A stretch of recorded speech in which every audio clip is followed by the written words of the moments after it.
Lieutenant Mahdi Nasrullah Shahir, বীর প্রতীক ই বেঙ্গল। ১৯৮৭ সালের ২৫শে ডিসেম্বর বাংলাদেশ মিলিটারি একাডেমি হতে ১৭ বিএমএ দীর্ঘমেয়াদী কোর্সের সাথে কমিশন লাভ করেন। তিনি পার্বত্য চট্টগ্রামের বরকল জোনের ১৬ ই বেঙ্গলে কর্মরত থাকাকালীন ১৯৯০ সালের ১৬ ফেব্রুয়ারি বেতছড়িতে অবৈধ চাঁদা আদায়কারীদের গ্রেফতারের উদ্দেশ্যে চলাচলের রাস্তায় অ্যাম্বুশ অর্থাৎ ফাঁদের পরিকল্পনা করা হয়। উক্ত পরিকল্পনা অনুযায়ী ক্যাপ্টেন সৈয়দ সিরাজুল হকের নেতৃত্বে একটি টহল দল গভীর রাতে যাত্রা শুরু করে এবং সেই টহল দলের উপ অধিনায়ক ছিলেন লেফটেন্যান্ট মাহদি।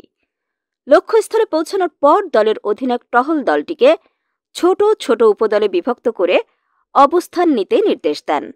অতঃপর দলের অধিনায়ক যখন উপদল সমূহের অবস্থান সুবিন্যস্ত করছিলেন, তখন নায়েক মোহাম্মদ কামাল উদ্দিন অবৈধ চাঁদা আদায়কারী দলের একজন দুষ্কৃতিকারীকে বান্ডুলিয়ার পরিহিত অবস্থায় একটি জুম ঘর থেকে বের হতে দেখেন।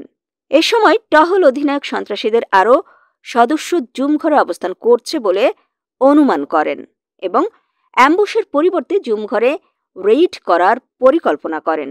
তার পরিকল্পনা অনুযায়ী টহল উপ অধিনায়ক লেফটেন্যান্ট মাহদি বিলম্ব না করে অত্যন্ত সাহসিকতার সাথে জীবনের ঝুঁকি নিয়ে উঁচু পাহাড়ের দুর্গম পথে জুম ঘরের সন্নিকটে পৌঁছে যান।